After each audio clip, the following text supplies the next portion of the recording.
कैसे हैं आप सब लोग। आई होप आप सब ठीक होंगे। आप लोगों का दिल से स्वागत है मेरे चैनल खौफनाक सन्नाटा में।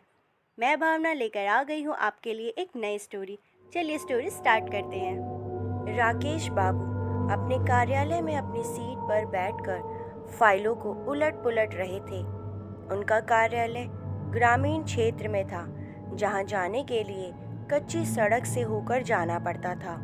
इतना ही नहीं, कार्यालय के आसपास काफी अधिक मात्रा में जंगली पौधे थे।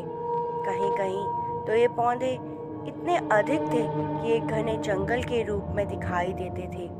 कार्यालय के मुख्य दरवाजे को छोड़ दें तो बाकी हिस्से पूरी तरह से घास फूस आदि से ढके लगते थे। कार्यालय की कमरों की खिड़कियों आदि पर लंबी लंबी घास फैल रखी थी। दिन में भी कार्यालय में हल्का सा अंधकार रहता था, जिससे ऐसा लगता था कि यह कार्यालय हरी भरी वादियों में शांत मन से बैठा हुआ किसी गहरे चिंतन में डूबा हुआ हो। क्योंकि इस कार्यालय में कुल कर्मचारियों की संख्या मात्र 5 ही थी, जिसमें से एक सूबेदार काका थे जो चपरासी के रूप में यहाँ अपनी सेवा दे रहे थे। सूबेदार ही वह व्यक्ति थे जिनके कार्य व्यवहार से यह शांत कार्यालय कभी कभी हंस उठता था और कर्मचारियों की हंसी ठिठोली की आवाज़ गूंज उठती थी। सूबेदार काका पास के ही एक गांव के रहने वाले थे और प्रतिदिन कोई न कोई असहज घटना कार्यालय के बाकी 4 कर्मचारियों को सुनाया करते थे। वे विशेषकर जब भी कार्यालय में प्रवेश करते तो सबसे पहले राकेश बाबू के कमरे में जाते और राम राम कहने के साथ ही शुरू हो जाते थे। बाबू, कल तो गांव में गजब हो गया। रामेश्वर को जंगल में चुड़ैल ने पकड़ लिया तो किशोर का सामना एक भयानक भूत से हो गया। जब तक सूबेदार काका जी सभी कर्मचारियों से मिलकर कुछ भूत प्रेत गांव गढ़ की बातें ना कहते, तब तक उन्हें चैन नहीं मिलता था। कोई कर्मचारी सूबेदार की बातों को सहजता से सुनता तो कोई केवल हाँ हूँ करके उस पर ध्यान नहीं देता था, और उन्हें कोई चाय बनाने के लिए तो कोई पानी के बहाने अपने पास से हटाने की कोशिश करता था। पर सूबेदार काका की बातों को राकेश बाबू बहुत ही सहजता से सुनते और पूरा ध्यान देते हुए बीच बीच में हाँ हूँ करने के साथ कुछ सवाल भी पूछते थे।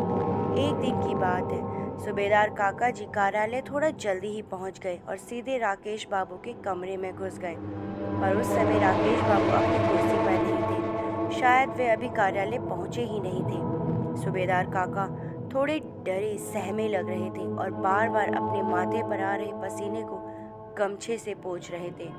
ज्यों ही कमरे से बाहर निकले त्यों ही कार्यालय में उन्होंने राकेश बाबू को अपनी साइकिल को खड़े करते हुए देखा। वे दौड़कर राकेश बाबू के पास पहुंच गए और बिना जयराम किए ही हकलाकर घबरा कर बोले, बाबू बाबू, कल रात तो गजब हो गया। मेरा पूरा परिवार आफत में आ गया है। समझ में नहीं आ रहा मैं क्या करूं। राकेश बाबू ने उन्हें अपने कमरे की तरफ चलने का इशारा करते हुए आगे आगे तेज कदमों से और अपने कार्यालय कक्ष में पहुंच गए। फिर एक कुर्सी पर सूबेदार काका जी को बैठने का इशारा करते हुए अपने झोले को वहीं मेज पर रखकर एक गिलास में पानी लेकर कक्ष के बाहर आकर हाथ धोए। उसके बाद कमरे में लगे हनुमान जी की फोटो को अगरबत्ती दिखाने के बाद अपनी कुर्सी पर बैठते हुए सूबेदार काका से बोले, सूबेदार काका, अब अपनी बात पूरी विस्तार से बताइए। उनकी अनुमति मिलते ही सूबेदार काका ने अपनी बात को कहना शुरू किया। बाबू, कल मैं जब शाम को घर पहुंचा तो पता चला कि मेरी बहू कुछ लकड़ी आदि की व्यवस्था करने जंगल की ओर गई थी और वहीं उसे चुड़ैल ने धर लिया। वह इधर उधर जंगल में भटक रही थी। तभी कुछ गांव के ही लोगों ने जो बकरी चराने गए थे, उनकी नज़र उस पर पड़ी और वो लोग स्थिति को भांप गए और मेरी बहू को पकड़कर घर तक छोड़ गए। फिर गांव के ही लोगों ने सोखा बाबा को झाड़ फूंक के लिए बुलाया और चुड़ैल से छुटकारा मिल गया था। पर आज सुबह फिर से वो चुड़ैल मेरी बहू पर हावी हो गई है। सुबह से ही सोखा बाबा उसे उतारने में लगे हैं, पर वह छोड़कर जाने का नाम ही नहीं ले रही है। समझ में नहीं आ रहा मैं क्या करूं। सूबेदार काका की बातों को सुनकर राकेश बाबू थोड़े गंभीर हुए और अचानक पता नहीं क्या सूझा कि हंसने लगे। राकेश बाबू की यह हालत देखकर सूबेदार काका तो थोड़े हक्के बक्के हो गए।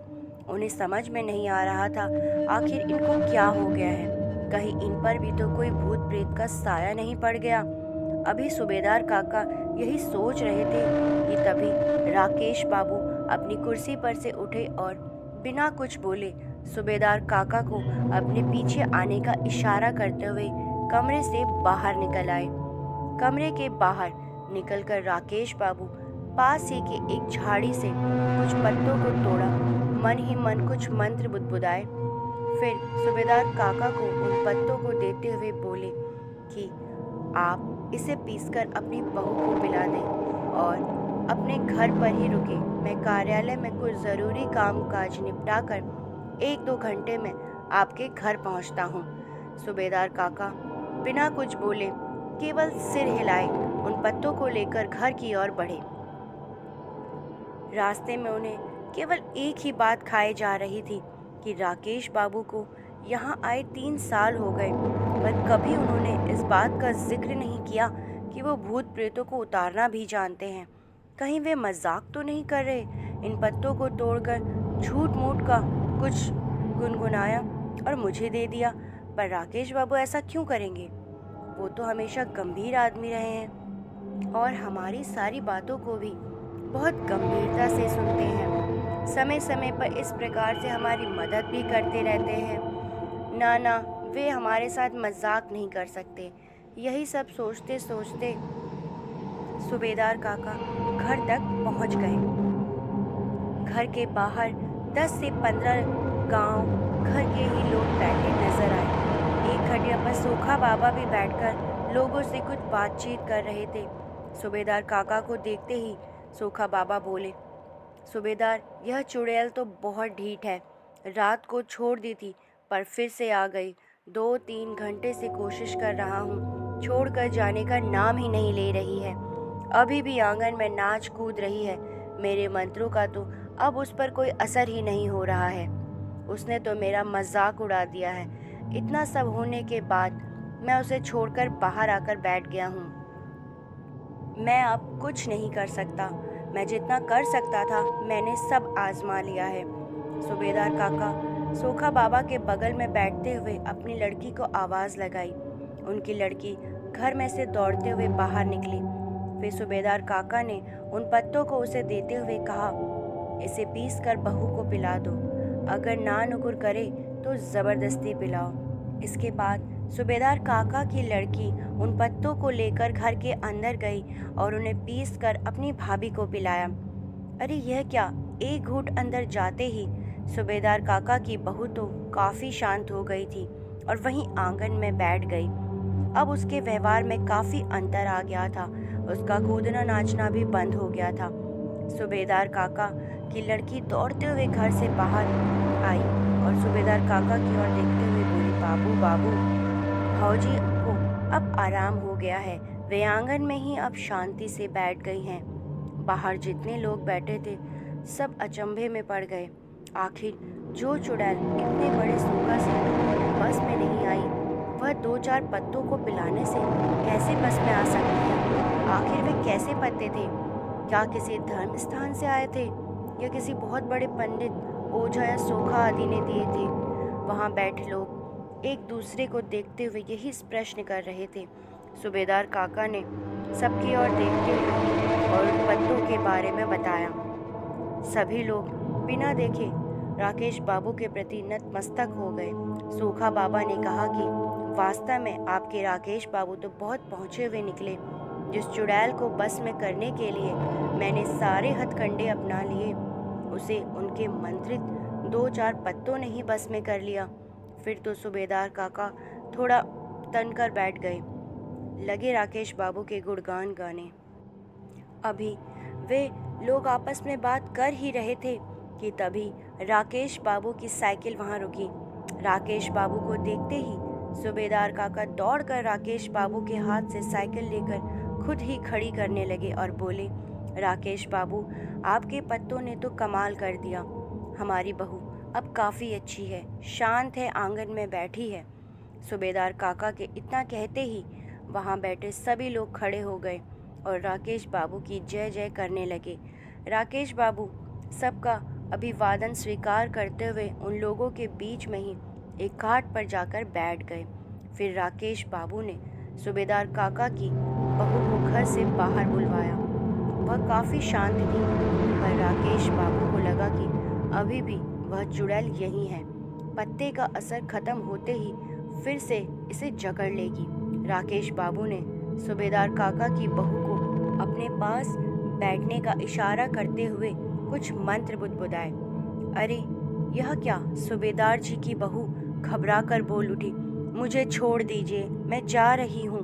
मैं अब कभी भी इसे नहीं पकड़ूंगी। मुझे जाने दीजिए, मुझे जाने दीजिए, मैं चल रही हूँ, मुझे छोड़ दीजिए। उस चुड़ैल को इस तरह गिड़गिड़ाते देख सूबेदार काका की हिम्मत काफ़ी बढ़ गई। वह बोल पड़े, राकेश बाबू, इसे छोड़िएगा मत, इसे जलाकर भस्म कर दीजिए।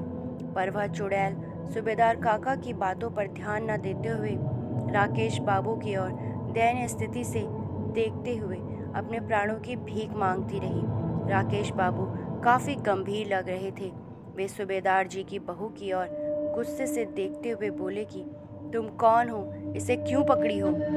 इस पर चुड़ैल गिड़गिड़ाते हुए बोली कि मैं पास ही के जंगल में रहती हूँ। मैं बंजारा परिवार से थी। एक बार हमारे परिवार ने इसी जंगल के बाहर अपना टेंट लगाया था।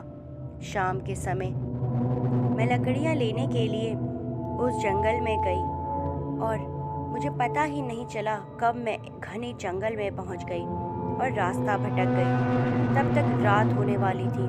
जंगल में धीरे धीरे अंधेरा शुरू हो गया था। मैं थोड़ा डर गई थी, पर हिम्मत अभी खोई नहीं थी।